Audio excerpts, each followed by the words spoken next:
an amazing event. And yeah, I played last year for the first time. You as well, right? Same as well. Same for me. Last year. Yeah. Actually, I played. It's that is for me the best venue in Kimberley. It's that conference center next to the big hole. Big hole, okay. And Nice. I played once there, one SA Open. Tell me, it's a very nice venue. With that scenery next to the big hole, no other constraints, you'll just be digging for diamonds. Just I like that.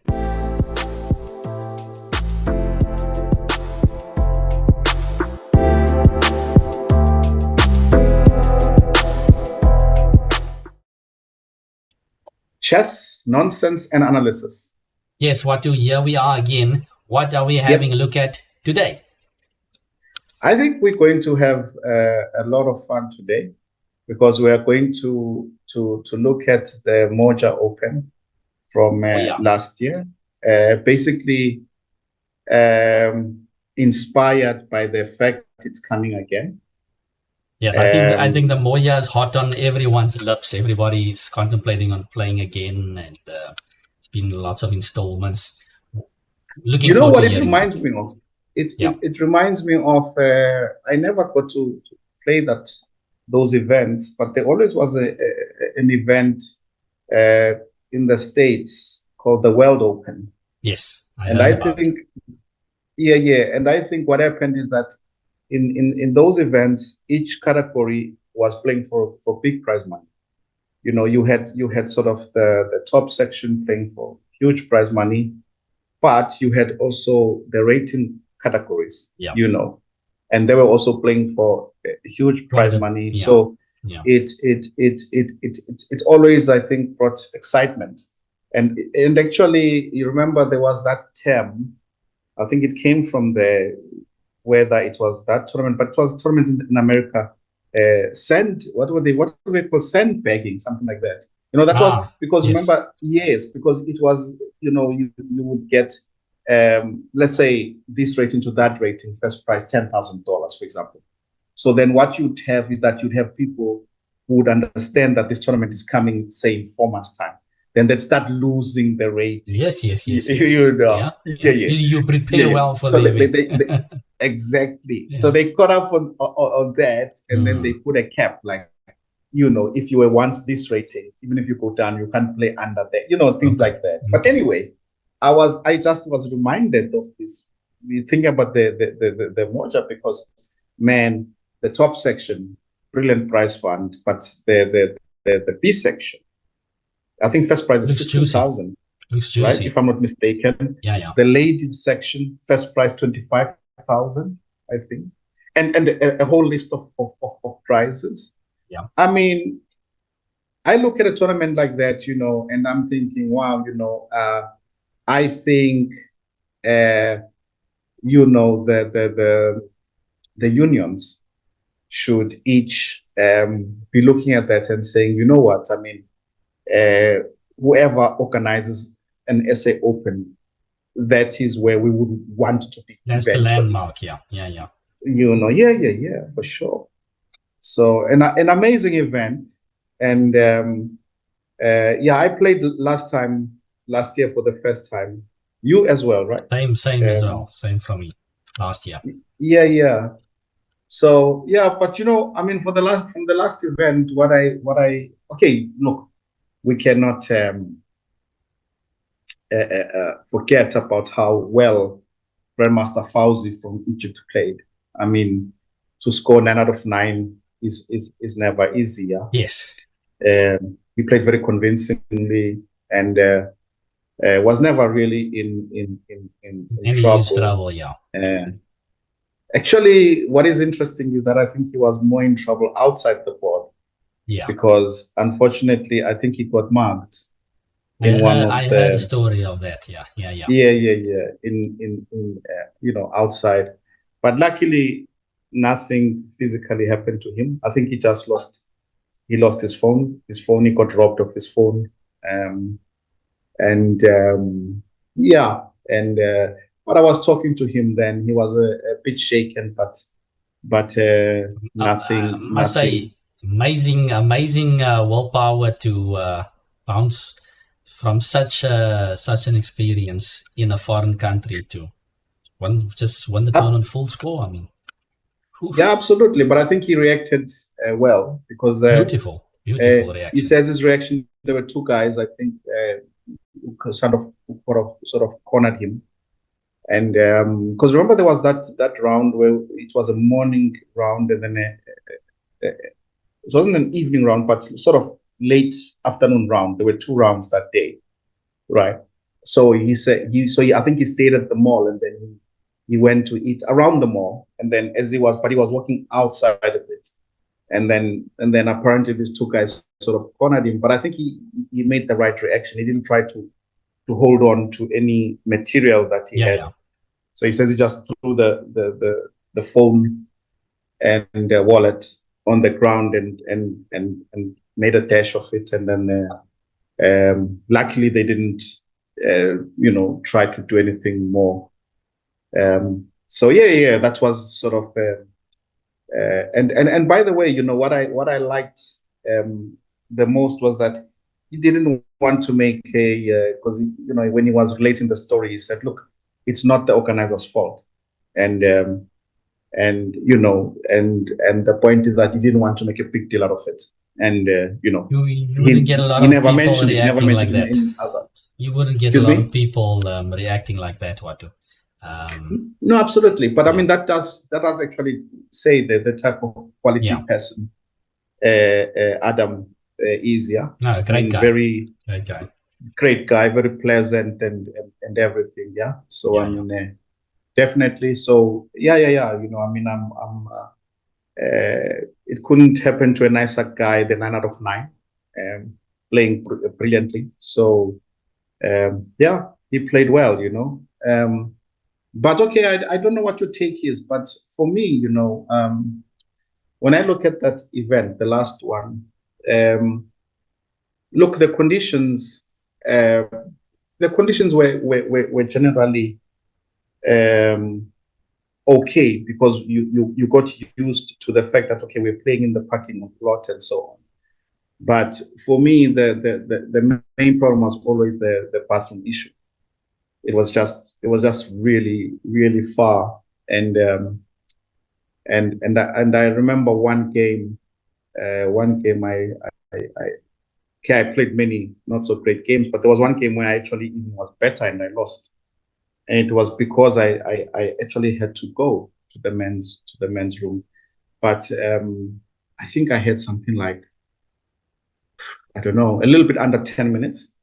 But I was worried that if I would go and my opponent makes a move, you're gonna be, I'd be rushing, and it's not. So I stayed on, and then and eventually I managed to blunder the whole position away. So anyway, my assessment, I don't know what you think about it. If I look at the list of prize winners, I think only I am Mabusela, who's slightly older than the other guys, managed to wiggle his way into the prize fund. Well, I'm saying wiggle because we have to remember he lost the first round as well, and all these things, but managed to come back. Yeah. But I think Mabs came back quite strongly there afterward. Though. Sorry, cut in there, Watu. But yeah, I get what you're saying. Yeah, exactly. But generally, it was a tournament for youngsters. Yeah. If you, I mean, starting with Adam himself and all the other guys, it was just a young field, and I don't think necessarily, I'm not taking anything away from them, but I think, of course, if the conditions are not good, it favors the younger players, right? Because you can handle the conditions better if there's anything. No, for sure. There's certainly something that I certainly wasn't prepared for. To arrive there and then see these type of conditions, it was a bit, it's a whole mental shift, and you need to get get with the program really quickly. So it was a difficult one to but okay, it is what it is. Apparently, we are going to be going to a new venue this year. Yes, actually, I played. It's that is for me the best venue in Kimberley. It's that conference center next to the big hole. Big hole, okay, nice. And I played once there, one SA Open. Tell me, it's a very nice venue. Was the junior nationals not there? Yeah, I think so. Okay. So I was there as well as a coach this 1 year. Okay, so I've been there before. So yeah. Okay. No, that's a great venue, and and so if you know where now it's going to be there, so all of these issues are not there. Yeah, and we're just going to have chess. The only thing I remember. With that scenery there, with that scenery next to the big hole, no other constraints. You'll just be digging for diamonds. Just I like that. Yeah. I like that. But when I played that SA Open once in a while, because I know that the spectators can go and look at the games from up, and once in a while you would have some parents just sort of up there and bored, and then they start talking, in the most critical moment, like you're trying to calculate and someone is just, having some conversation, and which can be distracting, but I'm sure they'll be able to handle that. Yeah. Okay. But anyway, what I actually saw was there's a new committee in Northern Cape, and I didn't look clearly, but I think the only familiar person I know is Warren Arjun. I think he's sort of the chairman or the top position there, which I think is a good thing. But what is of interest to me is the one player they have made the head coach, certain gentleman by the name of Polani Matebula. Matebula, okay. And yes, and he's been having many very good results recently. Actually, Polani is one of a group of players who were coached by the late Alfred Bessa. Mr. Pesa. And yes, and he contributed a lot, to chess in Northern Cape, and so there were a number of players here at Bund, and Mr. Polani Matebula was one of them. Okay. And I think he's had a number of up and down events, but I think one very good event was the SA Open. What year was that? The one directly after COVID, the one that was in Cape Town. Do you remember that one? 2 years ago or something? 3 years ago? Long ago. It was before the Olympiad. It was before the Olympiad in Chennai. It can be about 3. Yeah, right? Yeah. Around there. Yeah. So, and in that event, I think he made the top 10. I know he drew against me. I think he beat Dr. Shabs. I mean, I played him as well. I was actually on the ropes there. I was in big trouble there against him. I had to pull a rabbit out of the hat. I remember that game. He actually was much better, right? Yeah. He was way better in that game. I managed to do but you managed to get the point. Yeah. And so he had a very decent event, and I think he ended up 8th or 7th or 8th. Nice. In the SA Open. Nice. So and in that event as well, he was definitely mixing it up with some of the good players, and Yeah, and the game that we're going to have a look now, the newly elected head coach of Northern Cape Chess, Matula, showing his skills against the Regan Palmer. Regan Palmer is from Cape Town. Yeah, from Cape Town. And those who don't know Regan, I mean, Regan is a very talented junior. Actually, he played for Board 1 for Steinitz in the league. This was interesting. So he actually... Oh, he played 1 or 2 games Board 1, right? He was perhaps Craig playing on 1 and Regan on 2, something like this. Okay. But Regan did feature on Board 1 for Steinitz, yes, a couple of times. Yes. I mean, he's definitely a player with a lot of potential, you know, very talented player. And should we look at the game and see how the game went? Let's have a look at the game. And I must say, after that SA Open performance from Matula, I certainly did start paying attention to him. Even there at the Moya, I was glancing at how he was doing. So I was happy to see him do well there as well. So let's switch over to the board. Right. Okay, so now just one thing. Let me just open up this board here. And we have Matula with the white pieces versus Regan Palmer. This is round 7 in the Moja Open last year, 2023. So right. Yeah, here we go. Yeah, so shall we take it? Let's see what Matula played over here. We have a Sicilian on the board. And a Grand Prix attack. Yes. Bishop b5. Bishop g7. And white immediately gives the double pawns. Now, I think probably black should play bishop d7 here, right? Yeah. I think black should not allow white to create the double pawns easily, yeah? Mm-hmm. Yeah. But Regan goes bishop g7, and the structure is defined there with the double pawns and d3. Yeah, so black has got some options here. Black played the following. Black went e6. What do you think about this? I don't like e6 because, you know, the structure, the actual plan that white is having here is to try and put pressure on the pawn on c5.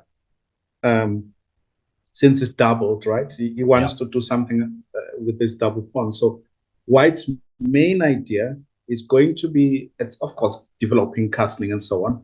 But white will move this knight to a4 and push the pawn to c4. And then white will then try to push the pawn to e5. Around like plus minus, more or less something like this. Yeah. And just to attack the black structure. And you know, it's not going to be the easiest thing for black. So I think black has to here decide how to sort of best fight against this plan. Possibly maybe knight f6, but maybe even knight h6 may be interesting. I think but certainly I don't like it.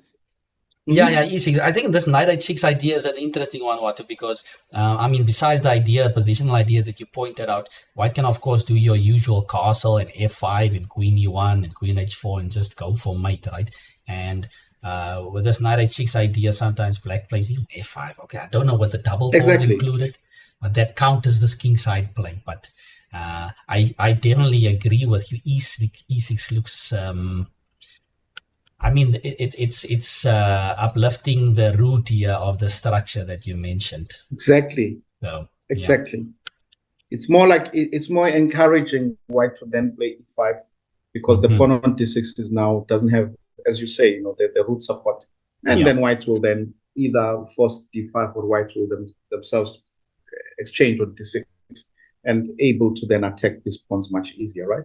Yeah, for sure. Right. So it looks like a positional error there, pawn to e6. Yes. Well, look, I mean, the thing is that one has to understand that, you know, this is actually not uncommon, even amongst, you know, the greatest players in the world when they were younger, because you just simply don't have experience. That is as simple as that. Yeah. You haven't had this structure before, possibly, and you don't understand all the subtleties that are there in the position, and you then will find yourself in a difficult situation.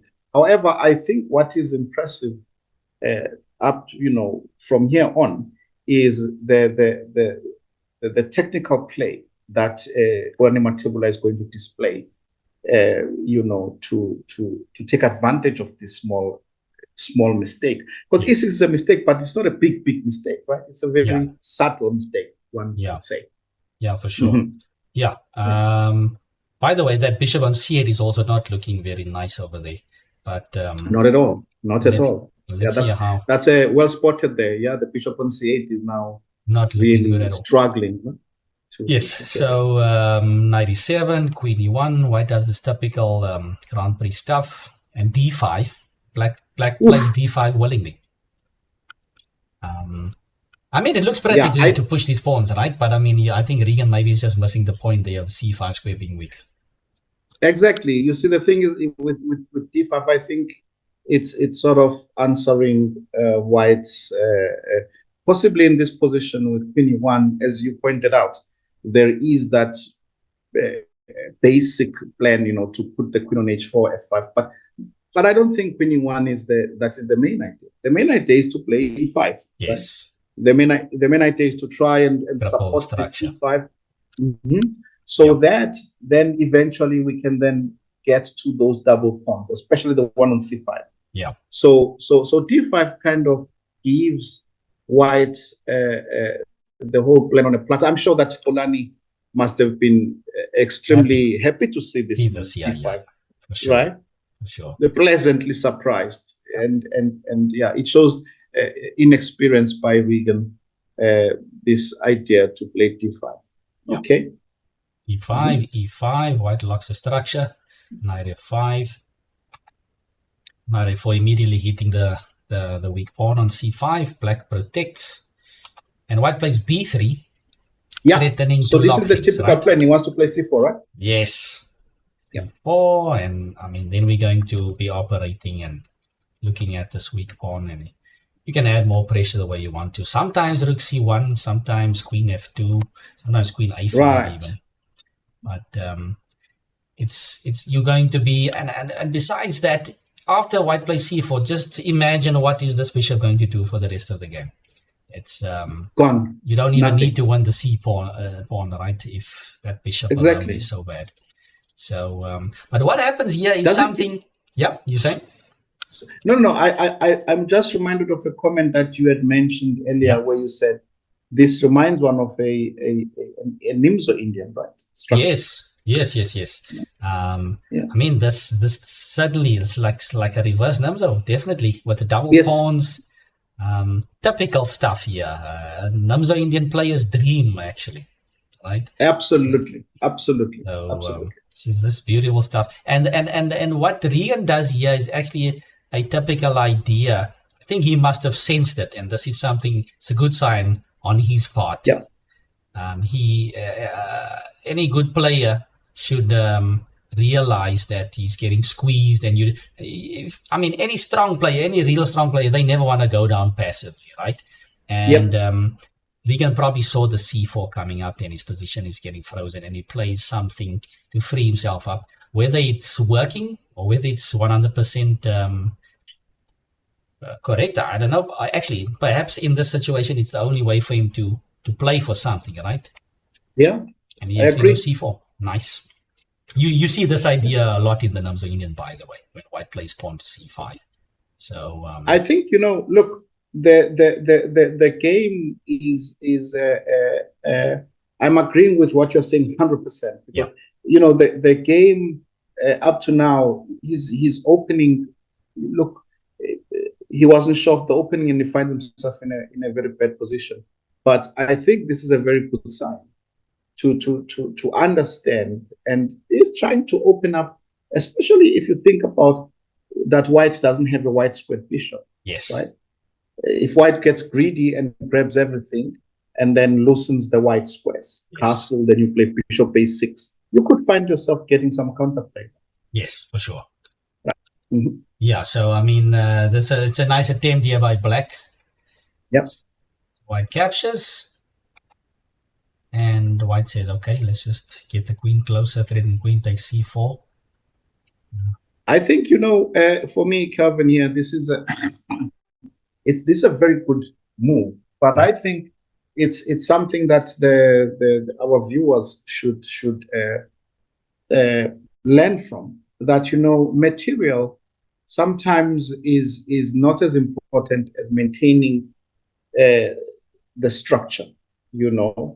There's some positives in the structure because instead of weakening the white squares and letting the bishop come in, what we're doing now is just we're maintaining the structure. We're now threatening, for example, bishop a3, and yes, and we could take that pawn with the queen on c4, not the pawn, right? And so we are keeping the structure solid, and at the same time we are moving forward.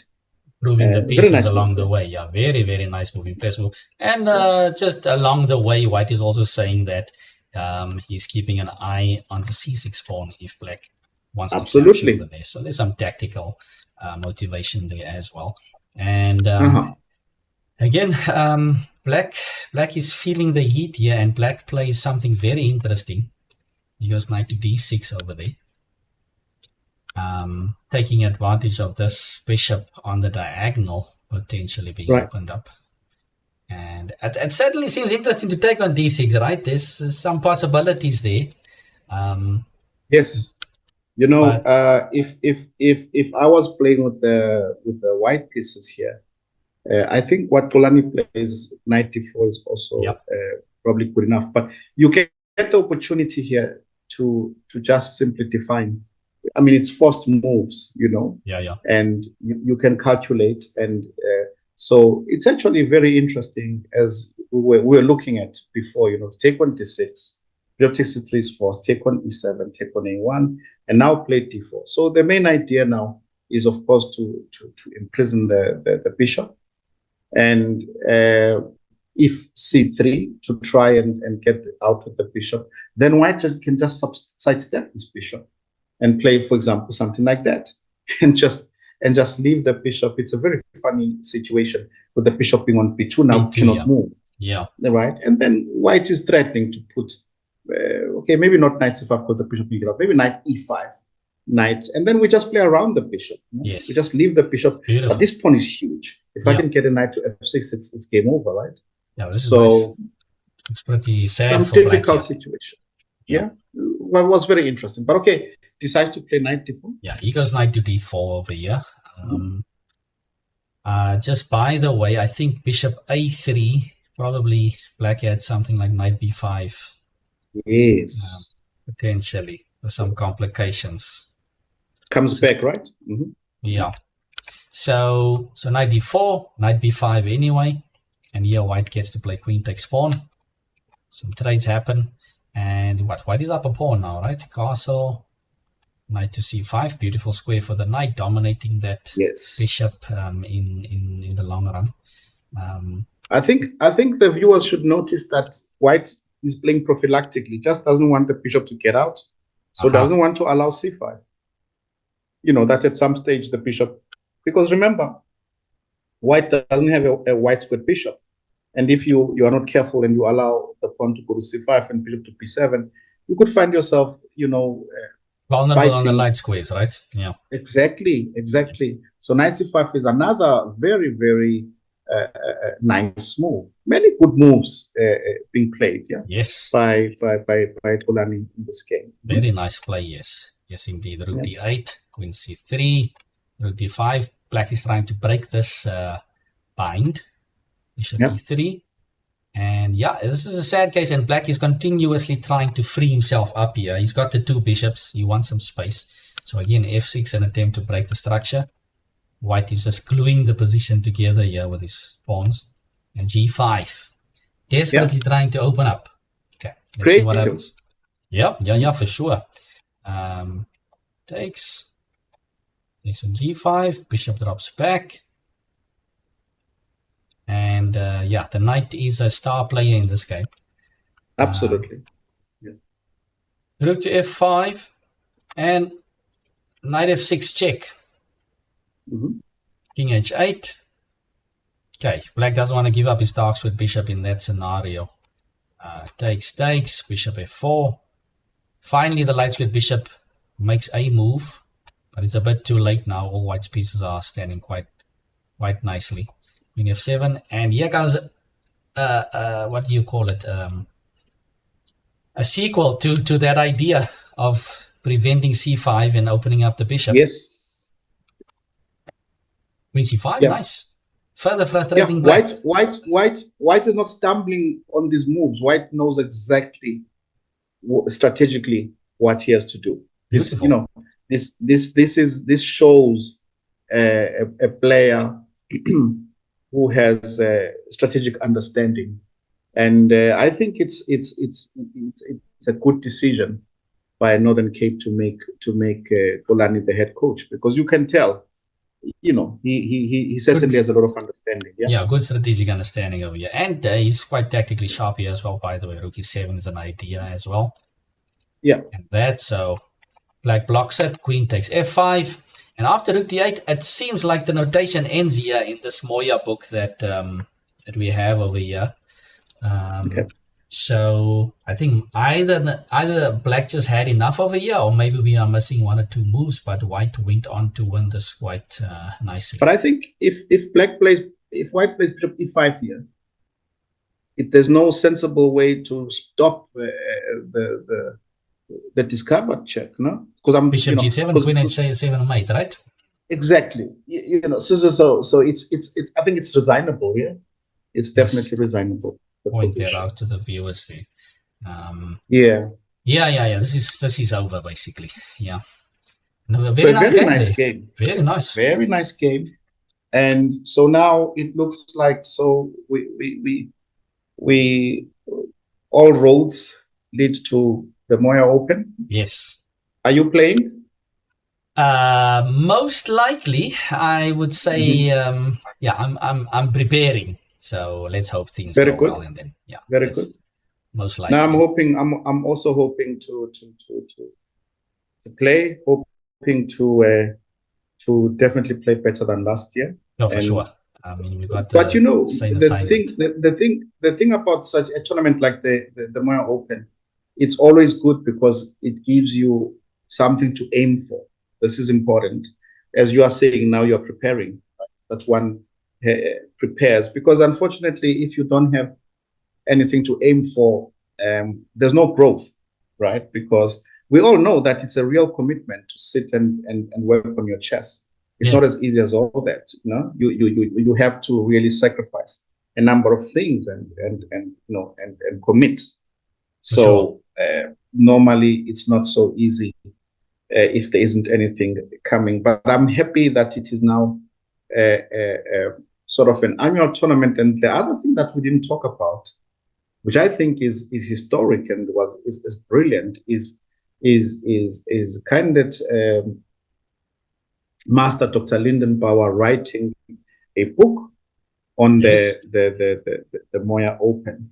Yeah, we're talking about the book. There we are. There it is. There it is, viewers.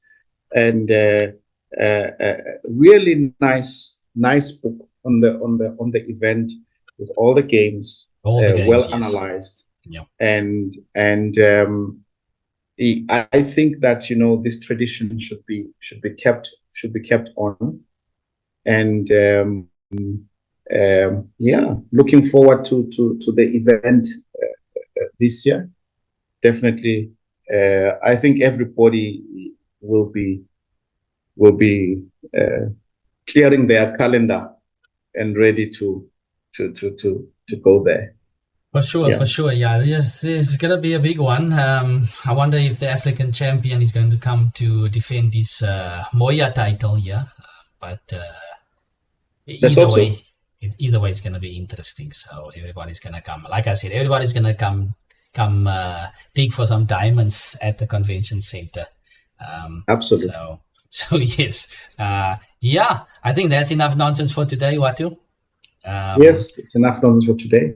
So yeah, viewers, if you like what you've seen, don't hesitate to smash the subscribe button and throw in your comments. Let us know what your thoughts are, and yeah, we will see you for the next one. Before we close off, yes, I would like us to I'd like to thank the subscribers, because we've reached that magical number 300. Aha, yes, and thank you for everyone who subscribed. And yeah, let's keep it going. Definitely, thanks to everyone. We're moving up. Next stop is 500. Thanks, Watu. Thanks, everyone. See you next time. Yes.